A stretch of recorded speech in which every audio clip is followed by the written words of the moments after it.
Welcome to How We Change the World podcast. Today we're going to embark on a profound exploration of chaplaincy, and we have remarkable individuals to show us the way. I'm thrilled to introduce Reverend Malu Fairley-Collins, a seasoned chaplain and a chaplain trainer, and also Diane Morris, a social worker who's on her way to becoming a chaplain.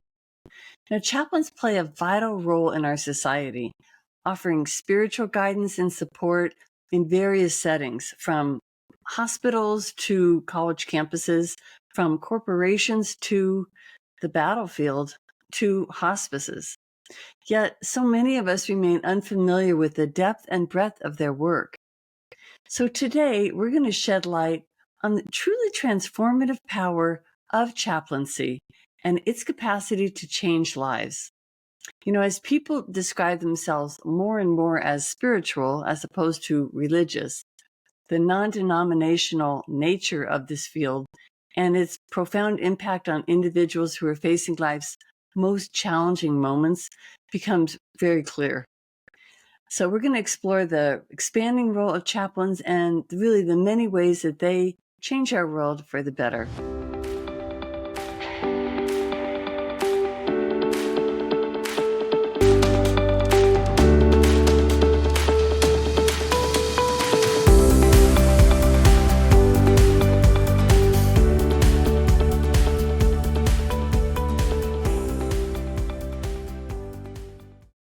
Hello, Diane and Malu. How are you? Doing pretty good. Excited to be here. Good. Excited to be here.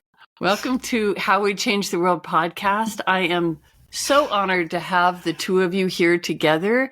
Diane, an old and dear friend, Malu, a new and hopefully dear friend, and kind of at different parts of their careers. So we're going to talk to you both about the practice or the career, I don't know. I'd like to hear how you define what you are, but you're a chaplain, Malu, a chaplain trainer, and Diane, you are a chaplain in training. I wanted to have you both on the program because I have known Diane for a while, and I knew when she started studying to become a chaplain, and I was a little confused because I don't think of her, I haven't thought of her in the past as this very religious person or talked about religion a lot. And I thought, oh, that's curious. I didn't even know that side of her. But then I realized later that that's really not even the whole story.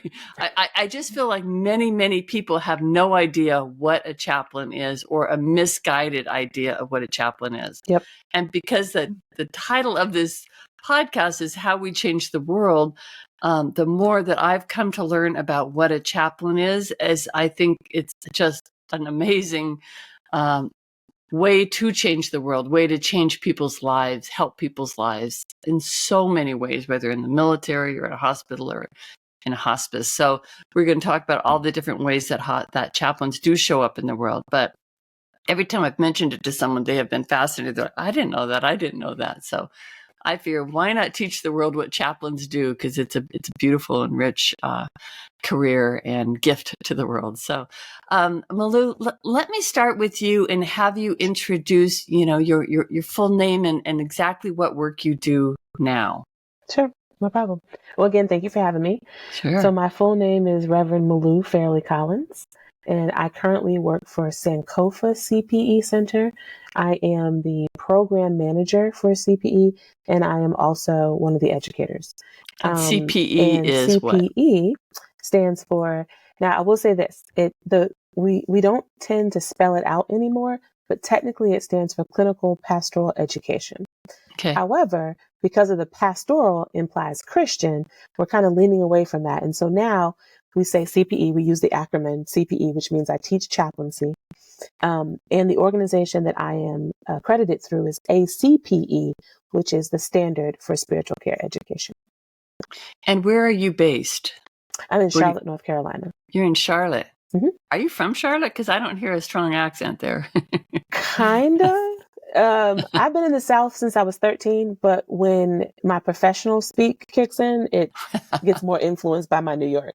Oh. But if you hear me just on a regular basis, you'll know I've been in the South for a long time. That's interesting. Great. Well, thanks for that explanation. I already learned something. And Diane, okay, so I'll just preface this by saying Diane and I go back quite a few years when you worked for me at the University of Denver School of International Studies, and we both worked at the Middle East Center there. And you were still finishing your your graduate degree in social work. You were coming to social work at that time. Yeah. And now you have gone on to a whole new world. So tell me about where you're at now. Yeah. So when we met, Debbie, I was an intern for you and at the Graduate School of Social Work. And so I've been a social worker now for 13 years. Ooh, it has been a while. Although I'm not practicing social work now. I'm in Brattleboro, Vermont, my husband and I and my son. And I know that it probably asked more about why we came to chaplaincy. But essentially I learned about what chaplains do, or my first entree into chaplaincy was when I worked as a hospice social worker about 6 years ago now. And I shadowed the hospice chaplain for a day, actually a couple days, because they had me go out with the nurses, the chaplain, I think a pet therapy person, just to learn, the team in hospice. And I went out with the chaplain, and I remember thinking, wow, you get to do this for a job? This is amazing. Really? I want to do this. And that was 2017. And it wasn't until a couple years later that I applied for divinity school. So I'm currently pursuing my master's in divinity at the ILIF School of Theology, which is also based in Denver, although this program is a hybrid program. So it's mostly online. And then I travel to Denver a few times a year to take in-person coursework. And I have mostly been part-time. So I've been in the program for 4 years now, but I finally see the light at the end of the tunnel. I'll be finishing up June 2025. Congratulations. Hopefully. When you have a baby and a job and going through training now to be a chaplain, yes. I mean, the fact that you can get through it in 10 years is a miracle to me. So, Malu, you started introduce yourself by saying you're a reverend. So can you talk about that a little bit before we continue? Sure. I am ordained and recognized with the Alliance of Baptists. And so I'm Christian, Protestant.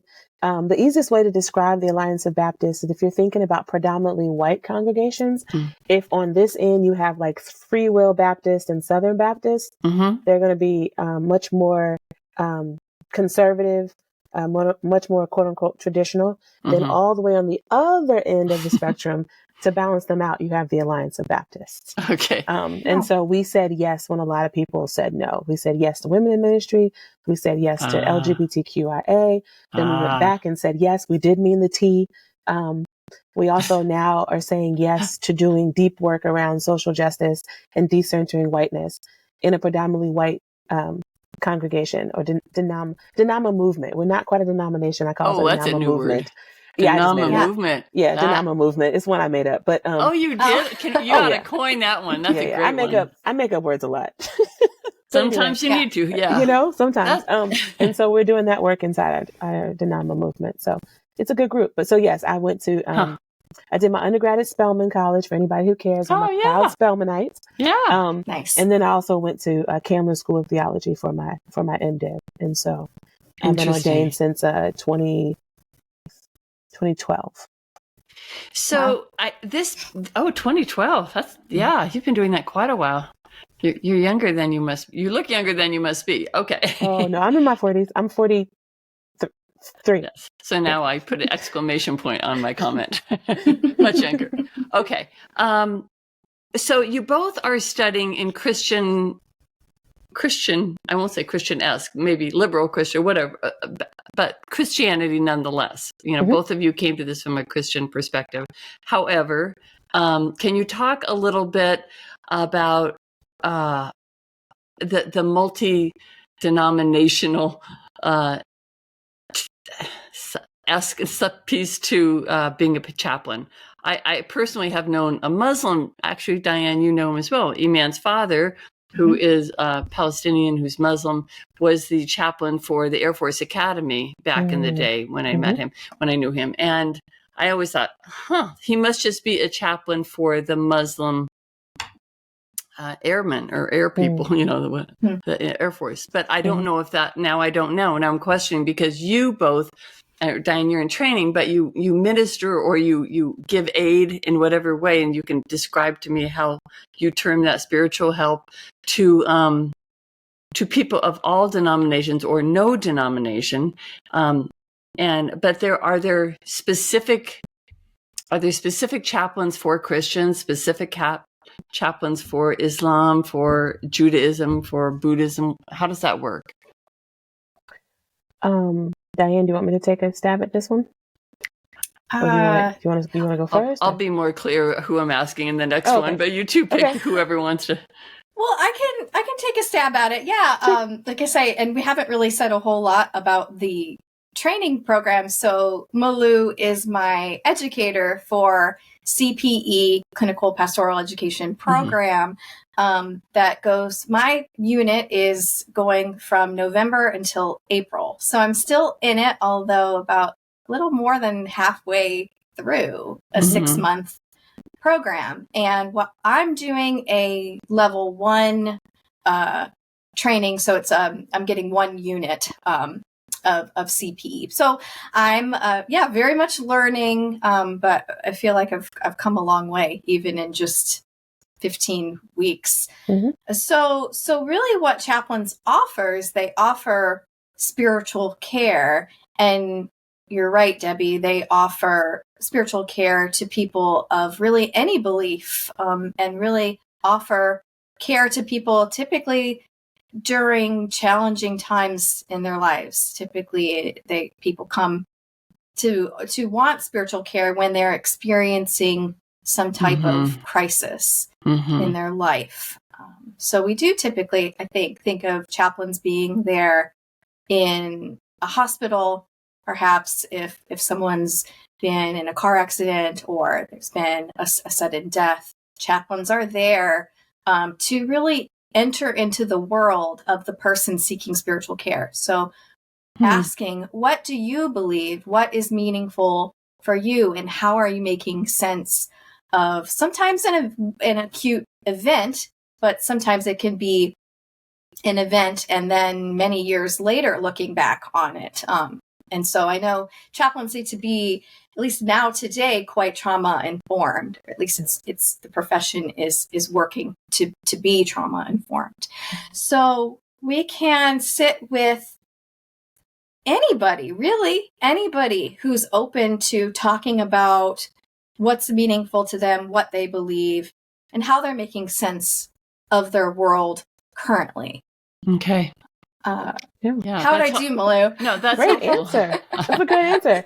The only thing that I would add in, I support everything you said. Great answer. 2 things that I would add in, I think would be helpful. One would be to do a quick definition of what is spirituality. There's a ton of definitions out there. The one that I prefer came out of a bunch of clinicians in palliative care, chaplains and clinicians in palliative care. I've worked with a palliative care group for many years when I was in the hospital system. And so they talk about spirituality as about relationship with yourself, relationship with the present situation, relationship with others, relationship with the natural world, and then relationship with what you consider to be the ultimate. So for some people, that's going to be the sacred. So that may be a god or multiple gods. For other people, the ultimate may be the belief in the goodness of human beings. It could be a belief in the continuous evolution of science. But so spirituality is about relationship. And so when you are in those times of crisis, your relationships are disrupted.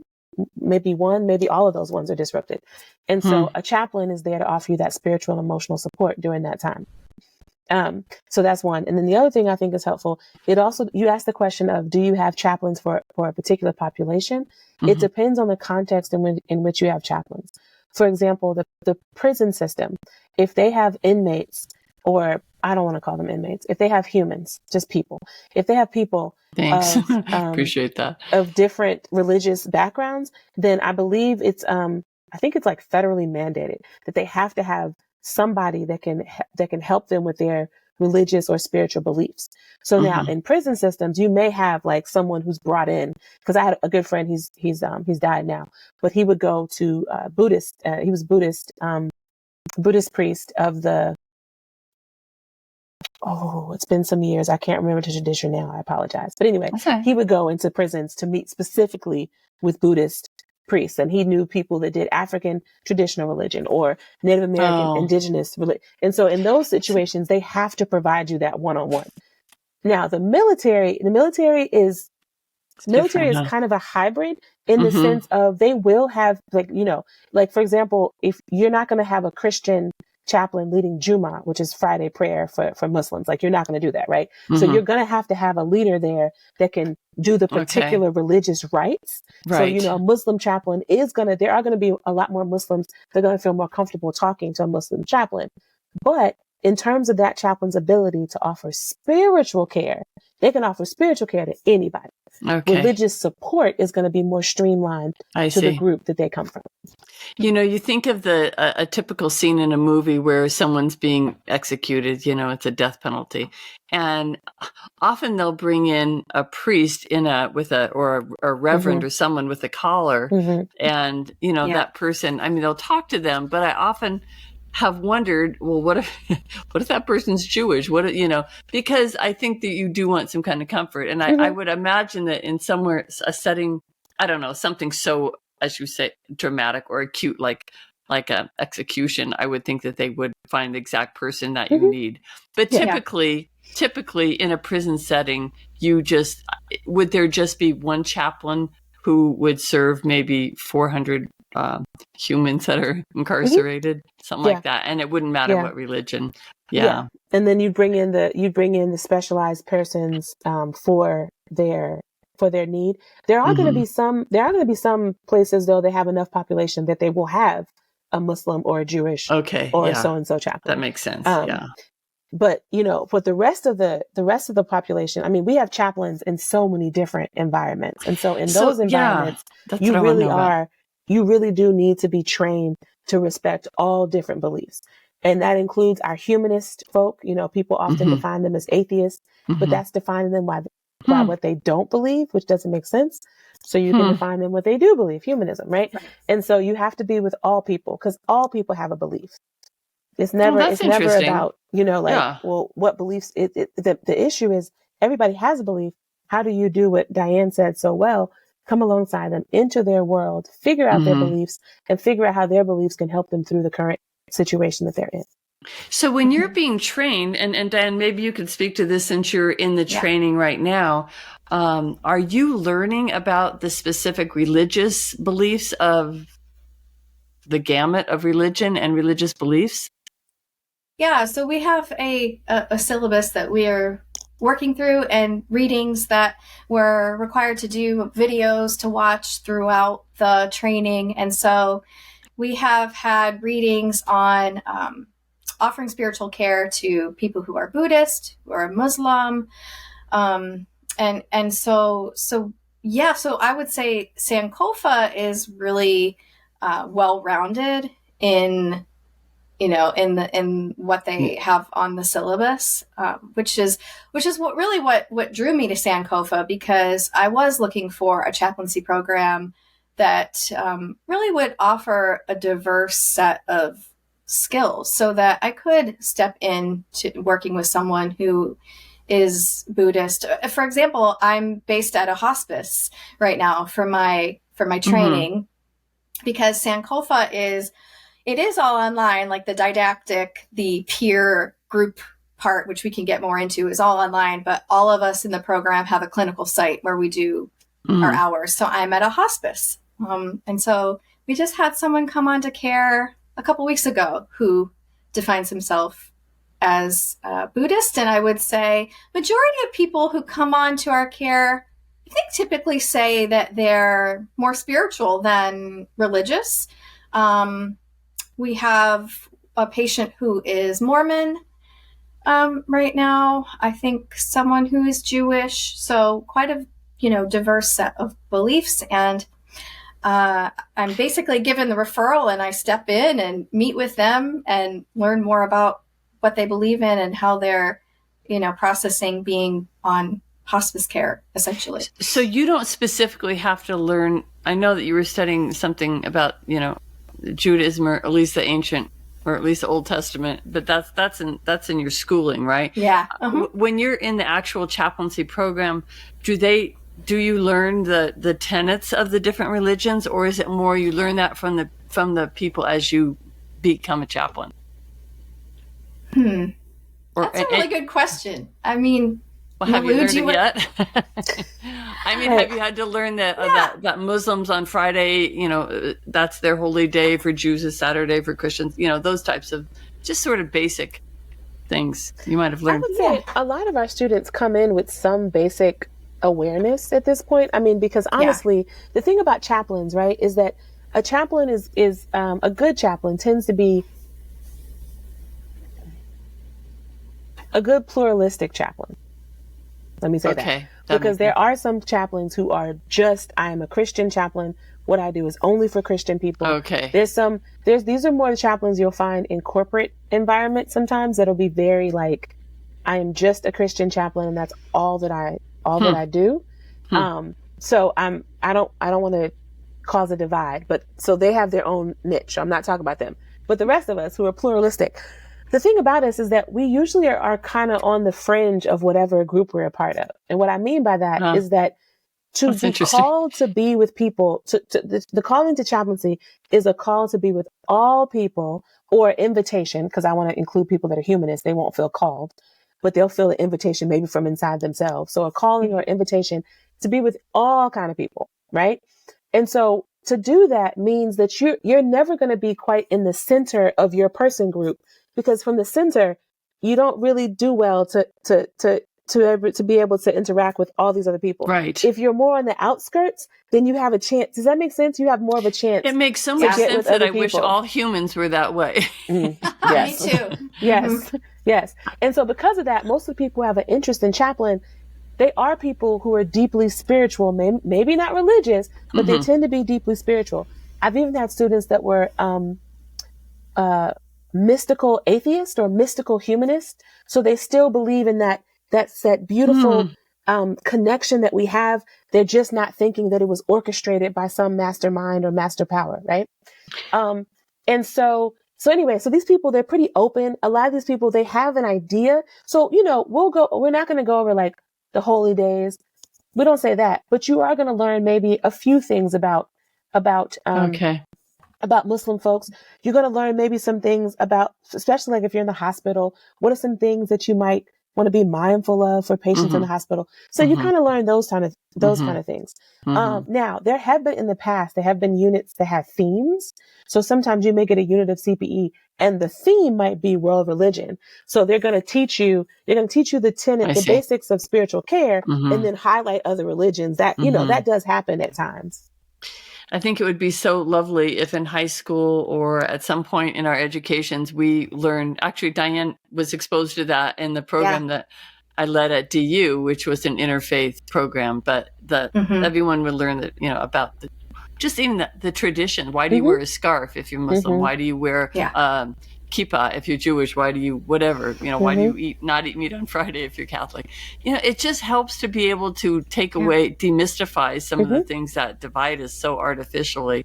You spoke to something, Malu, that I wondered if you could say a little bit more about, which is, and both of you actually to chime in on this, and that is where chaplains do practice, because you said like a Christian it doesn't matter what religion he was, but you mentioned a corporate chaplain.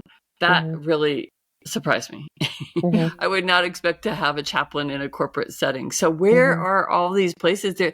Because, and actually, before you answer that question, I'm going to add another preface to it, which is, are there more chaplains out there now than before? And is this a growing field? Because if you're going to have them in a corporation, that tells me you've probably got them coming everywhere, which is kind of an interesting thought. So Yeah. So I want to say this. I'm going to answer you. I want to say this as respectful as I can because I'm saying that because I'm a particular type of chaplain. I am Sure. trained and deeply rooted in the pluralistic Mm-hmm. chaplain view. So I have to be careful when I speak outside of that. So because my biases will come out. But so there's so in the world of the Christian chaplain, so there are organizations that will teach chaplaincy and just focus it very Christian. Like here in North Carolina, we have, oh no. Okay. In South Carolina, they have Bob Jones, which is very conservative. They have their own Christians. But in North Carolina, we have the dude, oh goodness, he has his own library. When he died, they like had him, laid him to rest and like took his coffin all down the road. Wow. Goodness gracious. Okay. Well, the point is though that we'll put it up on the screen once we all. I have to figure. Yeah, I'll get it. I'll figure it out. But the point is that so there are these branches of Christianity that then also focus in and teach chaplaincy. That's very much it is Christian. It's Christian focused. It is very much Christian chaplaincy. They have been operating for a while. I don't know how long, but they've been operating for a while. And so you'll have like you don't mean Billy Graham, do you? Billy Graham, thank you. Yes. There we go. Thank you. Yes. I could not. I was like, I cannot. I'm like, who would they be having go down? Yeah. Okay. Gotcha. And that tells you that further tells you my camp that I can't remember his name, but I mean it very respectfully. Like for a while. He wasn't a big part of my life, but I give respect to Okay. Sure. Of course. So they have chaplains. They have disaster chaplains that will go out into disaster areas and do stuff. So that branch of chaplaincy operates. I don't know as much about it, but you will have like, let's say you have a major trucking company. I do know someone who was a corporate chaplain for a trucking company. Oh, wow. I know that. Now, here's the thing: they're like chicken companies, right? They're like Tyson and different companies like that. We'll have chaplains. The difference, though, is that now we're starting to see, whereas it was very much historically has just been the Christian chaplains only. That some of those people are starting to venture out and say, "Hey, what does it look like if we have a chaplain that's trained in the more pluralistic understanding of spiritual care?" So there's two camps of chaplaincy, if you will. Now, in terms of where we are, going back over here with the pluralistic, oh my goodness. And with Sankofa, I'm so excited. We're all over the place. There's going to be some traditional places: hospital, hospice, prison, military. Okay. They've been having chaplains for a long time. Okay. Now we're starting to have chaplains in more places. So now you'll have chaplains. We Airports. have some that are airport. Yeah, airport has a chaplain. Yeah. When I heard about that, I was really hurt. I was like, wait a minute. I could have tried out airport chaplaincy. Like, wait a minute. It's not too late. You're a young woman. Well, I know, right? We'll see. We'll see. Yeah. But yeah, I was like, man, I'm sure because my thought is they probably have deals on flying. That's why I was thinking. They may have some bennies, Right. They probably have some benefits. But yeah, airport chaplain. But we have chaplains in shelters. So shelters for the unhoused, shelters for domestic violence. We have chaplains at so a good friend of mine is the first board certified chaplain. That's the highest level in training you can get as chaplaincy is to be board certified. She was the first board certified chaplain, and she's at a child advocacy / rape crisis center. And now she's trying to get more chaplains involved in what they call CACs. We have chaplains at, there's this one gentleman who's with Sankofa. He's up in Michigan somewhere. He is doing his chaplaincy by teaching mindfulness to troubled teens and like kids in high school that have already gotten in trouble. And then middle school. Do you know how important that is? I was like, oh my goodness, to teach mindfulness is also basically teaching emotional intelligence. Yes, he's doing this for middle school kids. Like, so who's employing this man? The school system? Yep. He's been employed by the school system. He brought it all up. He got it. And he is, I'm pretty sure his is not volunteer. His is actually paid. Some is volunteer, some is paid. It just depends. Wow. But yeah, I think he got a contract to be paid to do this. So, I mean, we're in a lot of environments. That's really hopeful and helpful because and surprising actually, especially as far as the high schoolers. And I would think colleges might have them as well. If any place needs that. Oh yeah, college and university. They have their own chaplains always. They've had chaplains forever. Okay. I would put that in another category that's again kind of different. those chaplains, yeah. So university chaplains are kind of going another category again, because it depends. Some universities, like for example, Davidson College, which is where I'm close to. My mom finished her teaching career at Davidson College, which is in Davidson, North Carolina. And it was a Presbyterian school forever. Now it's technically not Presbyterian anymore, but there's 2 Presbyterian churches on the campus. And so their chaplain is a Presbyterian chaplain, right? So, but he works with a lot of different groups to make sure that his students get what they need, right? So like he has a Buddhist group on campus. He has another group. So colleges and universities definitely have chaplains. Yes. So, and those are not people who are in, Diane was talking earlier about where, the preponderance of chaplains have been anyway, which is in some situation where you're in an acute situation, you're either sick, an accident, or you're dying, or something tragic, or a disaster zone or something. Yeah. But a lot of these are not that, an airport, you're typically not. Maybe I don't know why you'd have one in an airport just to have. Well, no, it's for crises that it is. I mean, the space you're thinking of can be a neutral space, but the airport, there's a lot of crises that actually happen in airports. And so the chaplain is most likely going to be involved in a crisis situation.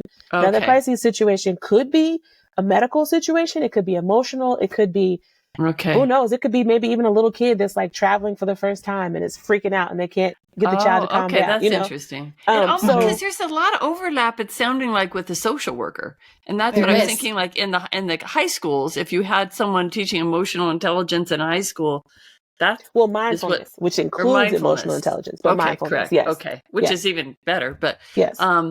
But there's no longer social workers in many high schools. So it would be, it's curious. That's why I was curious who is paying them, because it's such a valuable thing to have. I mean, just the comfort of knowing. There is some overlap with social work for sure. There is overlap. Yeah. The biggest difference though is that whereas social work, so I would say there's 2 main differences. So whereas like a chaplain may ask you about your support system.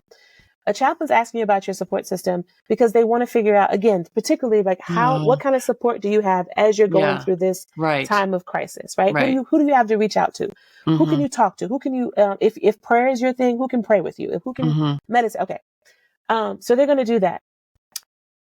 When a social worker looks at support system, they're looking at it through a lot more of the social determining factors that have to do with it, right? So they're also going to be looking at like, are you in poverty? Are you in poverty? Are you this? Are you that? Now, the thing is though, again, overlap, right? A good chaplain is going to pay attention to whether or not the person's in poverty, because poverty in and of itself is crisis. Right. So if you're in poverty, you could be having a great day and you're still in crisis because you're in poverty. You're always in crisis. So if there's a sudden death in a family that's on the edge of poverty, there's one kind of emotional feeling that may come with that. Whereas if you have a sudden death or a family where everything's taken care of, yes, there's grief and there's loss, but the level of desperation that can also come with the added of, oh my God, who's going to pay for this? Right. We don't have a funeral plot. We don't have this. We're barely making ends meet. So there is a lot of overlap, but I'd say that's one difference. The other difference is that social work really does have, they learn some basic, chaplains do too. They learn more theories in terms of mental health theories, right? And so mental health, so I know some things about mental health, and I may incorporate them just slightly, just a little bit, but I stay in my lane because I know that I am not trained. And if it goes too far, I'm going to do more good. I'm going to do more harm than good. Right. And your lane is spiritual help. Spiritual, that's how emotional you describe support. That. Yes. And emotional support. And so I think those are some of the main differences. Okay. That's really helpful. And I used to be a social worker. So now I'm like, when I first started at the hospice as a chaplain intern, I was like, okay, I hope that I won't put my social work hat on too much. But actually I feel like the chaplain role has been pretty natural. I feel like, which has been very encouraging. Great. Yeah. But yeah, Malu is correct in that there is a lot of overlap in social work and chaplaincy but they definitely do diverge in that, the chaplain's really looking at that spiritual component. And that's what I was missing, I think, for so long in social work. I was like, people would sometimes open the door when I was a social worker and talk about their spirituality, what they believed in, but it really wasn't my role to talk about it. And that's interesting. That. Yeah. Yeah. I think this probably, go ahead, Malu. Go ahead. Just one more thing real quick. I wanted to say, because you asked the question about, is this a growing field? The one thing that we are seeing more growth with is what they're now calling movement chaplaincy. So for example, I've had a couple of students with Sankofa that are, especially a couple came out of Chicago, that are linked in with social justice movement organizations. And so I'd they're like the to hear about chaplain. that. And so they're doing the work in the community. They're also going to bring that spiritual care to the community they're working with and to the staff. That's a huge thing, is the staff. Yeah. Like wherever we are, being the chaplain, it's it's a beautiful position, but it's a little bit lonely in the sense of you're a part of the team, but you also care for the team as well. So like we're offering that spiritual emotional support. We offer it to staff. We offer it to clients. We offer it to, you see? Yeah. So movement chaplaincy, there's more growth that's coming out in that as well. Could a person be a social movement chaplain, period?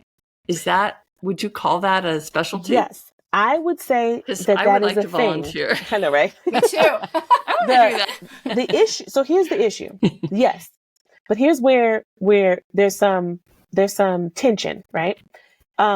The way that chaplaincy is right now, in order to be a board certified chaplain, if you go that route, so you have to have your MDiv or something to the equivalent, right? So, because for example, if you're a master's in divinity, yes, MDiv is a master's in divinity. It means you've been to seminary. Not everyone knows MDiv. Right. Yeah, no, that's true. Thank you. They don't. I need to remember. Never heard of it myself. Yeah. Or your equivalent, right? So like my Buddhist friend, he didn't have to have an MDiv because that didn't make sense, but he had to show that he had the equivalent training. So you have to have the training that's in your particular you have to pick a field, background, pick a religion. And now, for humanist chaplains, I have to learn more about what they do. But you have to have a certain kind of training, and then so you get that. That's your MDiv, and that takes money, time, effort. Which is yes. And then on top of that, you go into the CPE training. You do, and you have to have at least 4 units of CPE. And so that's what Diane is taking now, and she's saying she's getting 1 unit with me. You have to have 4 units of that, and then you have to go you have to write. We have 27 to 28 competencies through the Association of Professional Chaplains. So then you have to go through that process. You have to write these essays to the competencies, and then go before a board of your peers. And the basic idea is that you're trying to demonstrate all these competencies, and you either get to do it in writing or verbally. I appreciate that because not everybody's a good writer, right? And at the end of that time, if you've demonstrated all these competencies and you've had 2,000 hours of work, not as a student, then you become board certified. So it is not for the faint of heart. Correct. No. You got to mean it. Right. The issue though, so it's not just for the faint of heart. I agree with that. But the issue is that there's elitism baked in. If you're a movement chaplaincy, most times people doing movement work, not always, but a lot of times people doing movement work, it's grassroots, right? Like a lot of times there's something in their lived experience, something in their passion. Right. And yes, they may have multiple degrees. I don't mean it that way. Yeah. But usually it's a grassroots process. Okay. And so what we're trying to figure out is, how do you have movement chaplaincy and support folks who are doing that good work that may not have the time or the money to go through the route that we just talked about? Yeah. I don't have an answer for that yet. Yeah. Well, maybe it's not a chaplain. Maybe it's something else, Yeah. But I think movement chaplaincy is definitely a thing. Wow. You can't claim to be a board certified chaplain. Sure. But I think if you had a couple of units of CPE under your belt and you said, I'm a movement chaplain, yes, I would respect it hands down. Yeah. Got it. That's helpful. One thing I wanted to ask each of you, and I think, Diane, I'd like to start with you on this, and that is, what do you have any examples of how you have shown up as a chaplain where it made a difference? Like maybe both to you and to the person who you were, and what would be the terminology, who you who you sat with, who you who I offered spiritual care to as a chaplain. I'm trying to find a verb, but I don't know if there is one. Okay. Yeah. You can say cared for. Cared for. Spiritually cared for. Yeah. Yeah. Well, so at this point, I have been a chaplain intern at the hospice for almost 200 hours. Okay. I'm tracking my hours. And next end of next week, I'll have about 200 hours, which is like really exciting to me because this has been many years in the making that I've wanted to do this. I'm so happy. I already have so many examples. And I was thinking, you might ask this question, if I feel like I've made a difference or, I think with chaplaincy, we really things get real pretty quickly in the conversations that you have between patient or client and chaplain. And at the hospice, people have a terminal illness, and to be on hospice care, the diagnosis is 6 months or less. So our conversations are surrounding end of life, but we also talk about what has brought their life meaning and joy. And so I have had so many conversations with people just about their life and what they're proud of and how they think they've changed the world. And so that's been an incredible, great. It's been an honor really to come and sit with people and hear their stories and hear how they're making sense of their illness, and hear how they're making sense of their life. And it's just been so beautiful. And sometimes for example, a couple of days ago, I was sitting with a woman who was an artist throughout her life. And she's on hospice care now. And she, for the most part, is bedbound, which means that she's essentially cannot leave her bed any longer without some real assistance. And if you're wondering, like, well, what do you do during your chaplaincy visits? What does it look like? It really just it's not a one size fits all. It really is. I learn about the person. I learn about their beliefs and who they are and not just them at the end of life, but their life, their entire life. So this woman has 120 photo albums of pictures of her art, of her drawings, of photographs she's taken, of nature, of little tickets from museums she's gone to, places she's traveled to, pictures of her children, pictures of her grandchildren, cousins, aunts, her parents. And every visit, we go through the albums and we just sit and we just talk about, I think she's not particularly religious. And so for her to talk about her spirituality is to talk about her art. That's and what beautiful. and what she has created throughout her life. And so, and I always make a huge fuss over her art because I'm genuine about that. It's beautiful.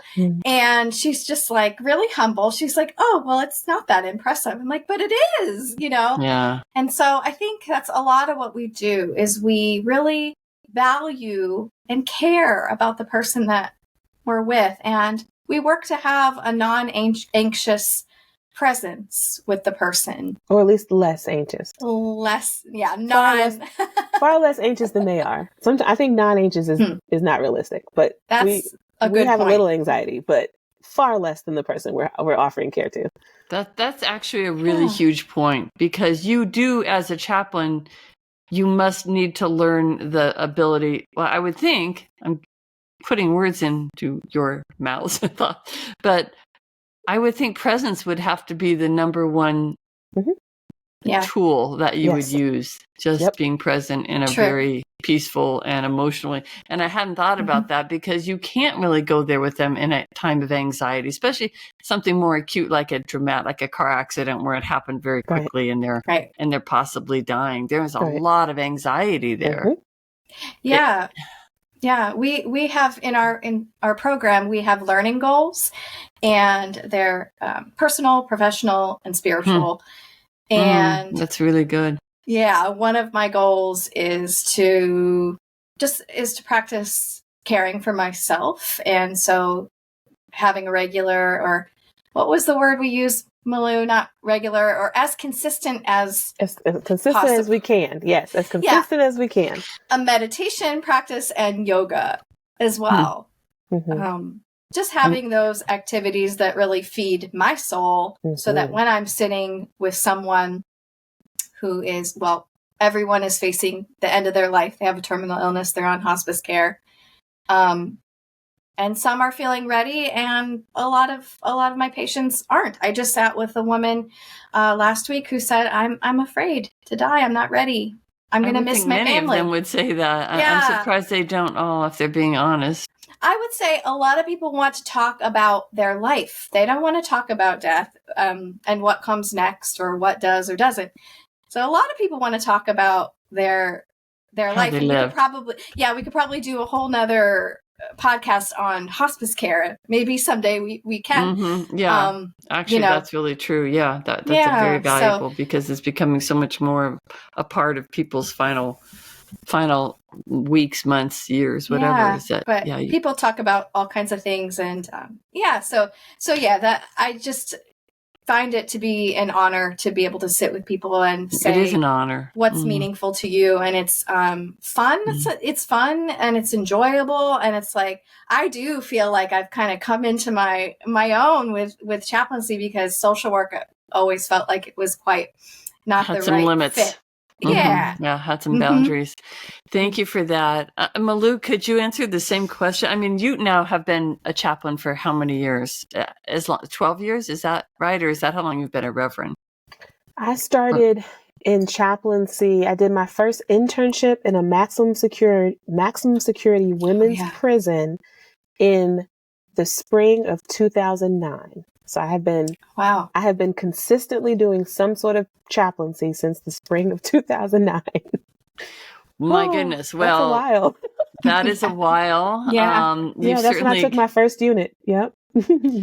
So it would be almost impossible for you to try to say this particular event or person had the most impact on me, but certainly there must be some that stand out in your career as ones that have stayed with you. Yeah, you could tell us maybe one or so. Sure. So I would say for me, at this point, the question is twofold. I'll be honest with you, because so at this point, I'm more of a chaplain educator. So I haven't offered care directly one-on-one. Well, once you become a chaplain, without you trying. Exactly, right. When you're a chaplain, you kind of start chaplaining. Yeah. But I will say, like in an official role as someone's chaplain, not their chaplain educator, because I do feel like I try to be the chaplain to my students as well. Like I try to be their chaplain and their chaplain educator on purpose. You do. But in terms of thank you. But in terms of offering direct care, I haven't done that since sometime during COVID. I haven't done it since like 2020. Yeah, 2020 or 2021, I'll say. So, but now most of what I do is focus just with chaplain educator, right? But I do have visits that stick out in my mind from my time as a chaplain. Most of the ones that stick out to me, though, are deeply tragic. So, I don't mind sharing, but just know that it's not a happy story. That's okay. Okay. Well, it's more to speak the truth about what being a chaplain can be and how you will be called to show up. Yeah. Because I'm thinking that people who are possibly watching this show, I've already heard from people who said, I would really like to learn more about what it takes to be a chaplain. And it's not all the stories that, like, for example, Diane just shared that was fun and, and meaningful to her. So it's good to know the whole gamut. Yeah. Well, I will say when I was in the hospital system, I did my training and did my training. So that was a year, and then went to another hospital. So I spent 8 years. So I was 9 years total in a level 1 trauma hospital. Level 1 trauma is the place where it has the highest need. So the highest need, the craziest situations. Yeah. That's the hospital environment I was Level in. 1. And in that environment, I really loved when I was in the ED, which is funny because it's very different from palliative care.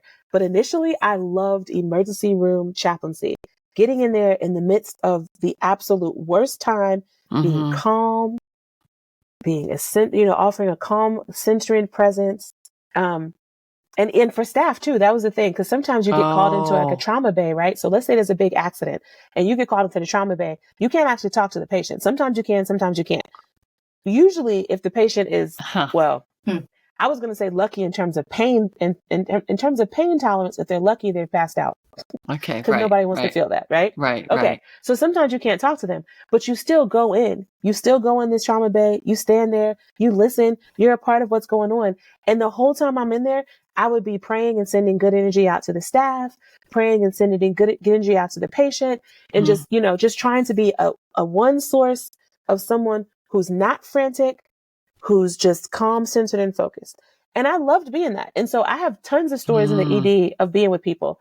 But then and they want you there. The staff wants you there. Oh yeah. Well, you have to get in. It takes a little work to get in. So the most difficult staff to work with in a hospital is going to be your ED staff.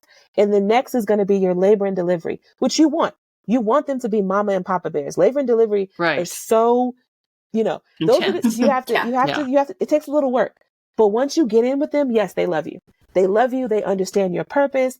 They'll be the best referrals. They'll have you. They'll call you in for people. They'll let you come take care of them.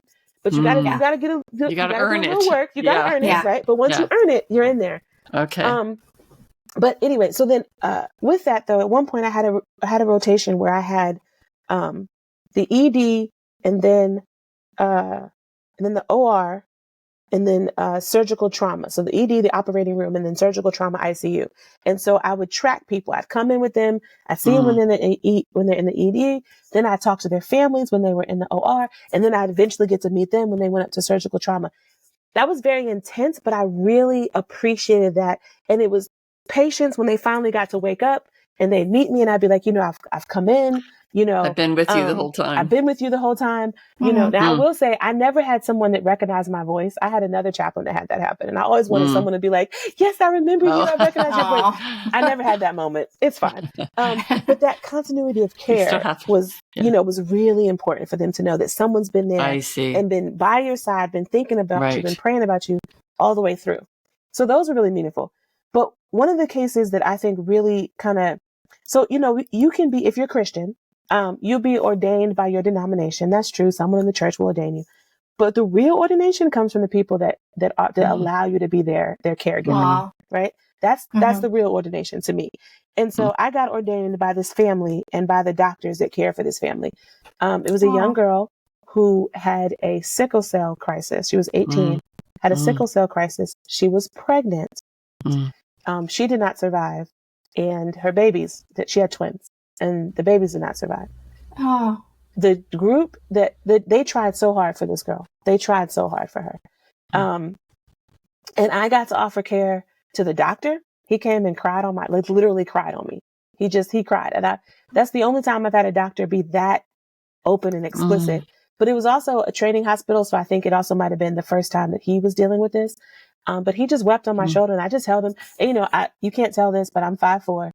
This doctor was like 6 something and he just, and I'm just holding him. But one thing I saw there with the family, I'll never forget is how the family support each other because her parents had divorced and remarried. But they were a unit. Do you understand me? Like you could tell they loved each other. They loved her. Yeah. They loved her grandbabies. I'll never forget the image of the stepfather holding the dad when they finally had to leave the hospital. Wow. That's I'll never forget that's a tearjerker. Yeah. I'll never forget it. I think about her family to this day. And I will pray for them. But that situation, it just taught me so much about yes, it was tragic and it was horrible. And these people were showing up for each other. Yeah. And they allowed me to show up for them. The stories that you have both told really speaks so much to the honor of being with the most important times of someone's life. I mean, yes, getting married, having, there's other times that are the big days, but these are really the days where humanity is tested to its extreme. And so in a way, you're really there at the most important moments of their life. And Absolutely. they rely to think about this doctor, the 6 foot tall, whatever tall guy bending down and crying on your shoulder. That kind of says it all, how important it is. And that continuity is really beautiful too, if you can stay. And I could see, even Diane, speaking to like you're talking about also being in a hospice situation. I think for me, the continuity of someone peaceful, like I have a cousin, I grew up Catholic. My cousin's a Jesuit priest. He was there. Both my brothers passed away. We grew up with him. He was our cousin. He was at every Thanksgiving, Christmas. So we know him so well. And he has been the chaplain, if you will, for our family. Yeah. He's giving my father. We're all praying for my father as he's trying to bring him peace as in his dying years, so in dying months. So he's been there for everything. And to know that, Flip's we call him Flip, his name is Phil, that he's going to be there. You relax. So I would even think that if you're a hospice chaplain, that family is going to want you even at the funeral. They may want to carry you through after the death of their loved one.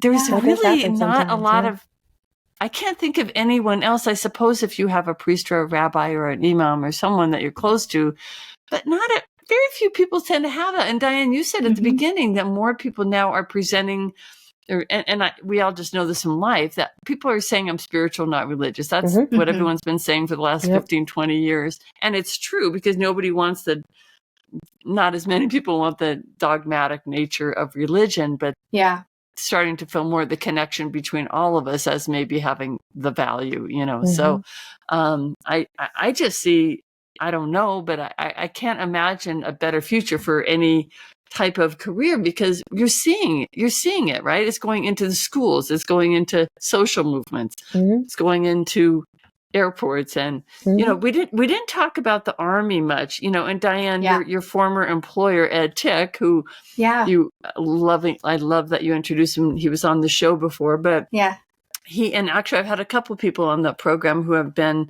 serving as chaplains in the military. And I know, and that's often, I didn't finish my sentence about being in the military. That's often, I think, one of the most tough ones because they are going to meet with people before they go into the battlefield and preparing them all to die or in the battlefield with them. Now that's an incredible, Army chaplains. So I imagine there must be men and maybe Malu, have you trained women or men, or it doesn't matter, anyone who's gone into the military, or is that its own specialty sort of? No, I have more and more the military chaplains are getting training. So I will say with military chaplaincy, I mean, they weren't trained before. What do you mean by that? Yes. Okay. So there's training in the military. Yes. So the military has its own training. That is true. But more and more you see military chaplains who are now getting the more robust training that, for example, an ACPE can offer. There's a couple other training places like that with, but I only know ACP. That's like I said, the standard for spiritual care. And I know that I'm biased, but that's what I'm sticking to. So you're starting to see more chaplains now who are getting some of this training and using that training as they're going back into the military. And in fact, I know of an educator now who's in the military, which is really exciting. So he's a certified educator who's in the military. So he's going to be able to do more training directly for military people. And it's really exciting because he's an educator who's been through the military. So he'll have a better understanding, of how that works. But yes, I've had several students who do this, and their whole goal is to go into military chaplaincy. Are they actual soldiers themselves? Are they members of the military? The they chaplain? Are. Well, it depends on how there's different routes to get there. Okay. but they do rank. They hold office. They do rank. Oh, it's just okay. that they don't do weapons the same way. So their weapons is going to be different. I think they don't carry any at all. I don't think they carry any. But no, they rank. They have ranking. They have their own. They have what is it called? No, I'm not even gonna pretend. But they have like a training we're not they go to. Be able to help you. Yeah, like I don't. They have a training they go to, and so they do have that. But certain people in the military were starting to see that the additional, like the training with ACPE, was like even better. Like people who've had that kind of training, they're even better equipped to serve in the military. Well, when you're being called on to be in a situation that is possibly adverse to your soul, especially if you're drafted, like in the Vietnam War, when you have to actually go out and purposely take the life of another person for a cause that you may or may not be aligned with, and the moral injury that can cause to you, to your soul. Yeah. I mean, I can't really think of a more intense need than to have, and I know there's one chaplain for thousands. Yeah. So it would be something. Here's a question that I have just thought of, and I don't know if anyone knows the answer to. Do they have a chaplain in the White House? Oh, that's a really good question. Probably. I'm sure they do. Yeah, I'm sure they have chaplains for. Yeah. Yes, I don't know what it's called, but I'm confident they have. Yes, they have. Wow. I'll ask. I have a good friend who's in politics. I'll ask more to her, but I'm confident because I know Bill. I always thought it a little odd. Just my complete bias and every other thing showing, but that they would all go to the gentleman we were just talking about earlier, Billy Graham. Billy Graham. I mean, it was Billy Graham, or it was Billy Graham's son, I think, for a while, or grandson. I don't know. There's like this whole thing, and I'm like, well, they're all going to the same guy. It just seemed a little odd to me, so I just was curious if. Yeah, they have to have somebody. I'll look into that. I've never, but I'm sure they have to have chaplains in different forms of government. The one thing I wanted to say is when you said like the people that are drafted, also remember that poverty is still drafting people. Oh, right? Thank you. So like there's still people that good point. That so that moral injury is still ongoing, and chaplains are so deeply needed. I've never heard anyone say that, but obviously it's 100% true. Yeah, I mean that is who is representing our country now, are people who, by and large, people who need the benefits of the service in the military to, put them through college or support them. So that's a huge point. Any other areas that you want to touch on? We're just about out of time, but are there any other points that you wanted to make about chaplaincy that we didn't get to, or any areas that, perhaps I might have missed? I would like to say, I do have one thing I'd like to say that, first of all, I want to encourage anyone who's listening to this who thinks they may be interested in taking a unit of CPE, take it, try it out. Of course, I would say Sankofa, but we're just one amongst many. Sankofa. So I want to say, okay, CPE. Let's you again. That's clinical pastoral, but you're talking. It's no longer, just so people know. When we say CPE, they're going to forget what that is. But but just look for training, chaplain training. acpe.edu, and you can find all different sites all over the United States. So I would say definitely look into it. But we'll have that on the show notes so people can just click on it and go read about it. So we'll make it easy. Perfect. Yeah. Perfect. I would say the thing I wanted to offer is that when you're in training for CPE, a lot of times people think like, they think, oh, I have to learn everything there is out there, right? They're like, I have to know all the different religions, all the different prayers, all the different rituals. I have to learn everything out there. Right. And the thing that shocks a lot of people but I think they come to enjoy it, is that, you said it yourself, not quite in these words, but like you are your instrument of ministry. When you said the thing about presence, right? How presence is so important. When you're a chaplain, you are the instrument. And anytime someone wields an instrument, you have to know your instrument well so you understand what it can do. And so the thing about chaplaincy and chaplaincy training is you have to know yourself. You have to be clear about where you stand on certain things. You have to understand your biases, because isms don't disappear because you're in chaplaincy. Okay. And so if you have an ism against this person and now you're being called to sit there and be with them at this most critical time of life, you better, and I would put an expletive in there, but I'm not going to, you better do the work to be able to present them the most kind, compassionate, open version of yourself that you can. And so I think that not be pretending to be that, but literally to be that. And it's hard, it's hard. I definitely have offered care to people that I did not want to. It took work in my soul. I'll be very honest with you. I offered in my prison ministry, I offered care to a woman who came in and she told the truth that she had molested children. And I wanted to run out the room. I wanted to get up and run. But again, this is very early in my chaplaincy. So, but I prayed a prayer in that moment. And she said, can I come and see you? And I said, yes. I was very grateful that she did not want to come the same day because I had a chance to get myself together. And I did. I got myself together and I was as open for her as I could be. Now, do I think now if I did it now, I'd probably be more able to be open? Yes. But I was as open for her as I could be and tried to offer genuine care. So my point is to say that learning yourself, really understanding yourself, understanding how you tap into the human experience. Because at root in chaplaincy is this human experience. Thank you. That was very, very, very helpful and beautiful, actually.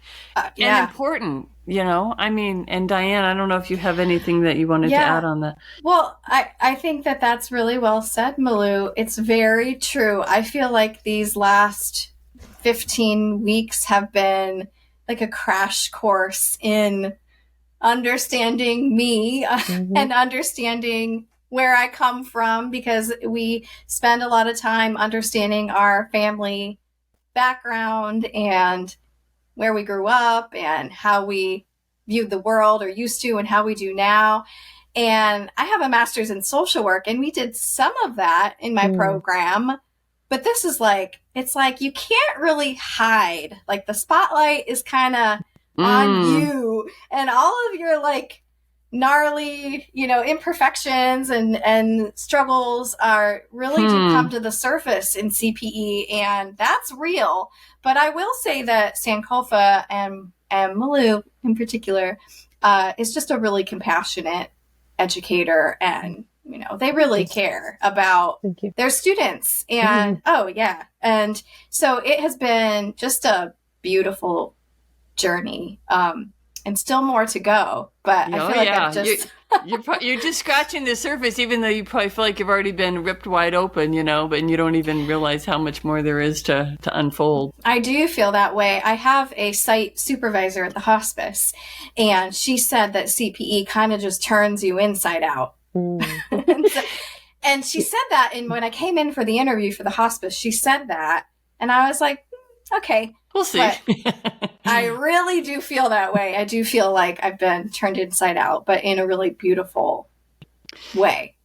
Well, I think we have all these biases that we're aware of, but we have so many more that until we're pushed, this woman who molested children. I mean, as soon as you said that, I could just feel my whole body. Yeah. I mean, there's things that we're not even aware how we think, we work on something. We have so many unexamined assumptions and so many unexamined biases. And until you are face to face with that person in that situation, delivering spiritual care to them, how are you ever going to come up against that? Most of us are never challenged with that. So listen, I have to say, I admire the hell out of both of you. Thank you. It's just incredible, the work you've chosen. And I can see you've chosen well. It seems to match who you are as human beings. And I would really encourage anyone listening, if you think you are one of these blessed people, to, pursue it, because we need so many more angels in the world like yourselves. So we do. Thank you. Yeah. Thank you both so much also for taking this time and explaining something very important that we all need to learn about. Yeah. I've enjoyed this conversation immensely. Good. Me too. I have too. Yeah, it's been really, really special. So we will spread the word on chaplaincy. How do you say it again? Chaplaincy. Chaplaincy. Yep. It's hard for me to say chaplaincy. I guess I don't say it very often. Yeah. Anyway, it is a weird word. Yeah. It is a little weird. We might work on that one too. We need a verb and we need a new word. Yes. I would also say a good resource, and maybe you can put it in the show notes, is the Chaplaincy Innovation Lab is a really good resource. They are a group that does a lot of education around chaplaincy, and especially during COVID, they were so great. But they have all these videos they put out, free and webinars, and it's free webinars, and you can go back and look at a bunch. In fact, the director of Sankofa, Danny Bahuro, has two of these presentations. But Chaplaincy Innovation Lab. Yes, okay, that's a good resource. We'll definitely put that on there as well. I'm happy for that. Yeah. Good. All right. I'm taking over more time than I said I would. So I will let you go. Both of you, thank you so very much. And continue working your magic in the world. We're all grateful for you. Thank you. And take care. Thank you so good much. Good to meet you, Malu, and good to see you, Diane. Good to see you too. Okay. Thank you. Take care. Bye-bye. Bye.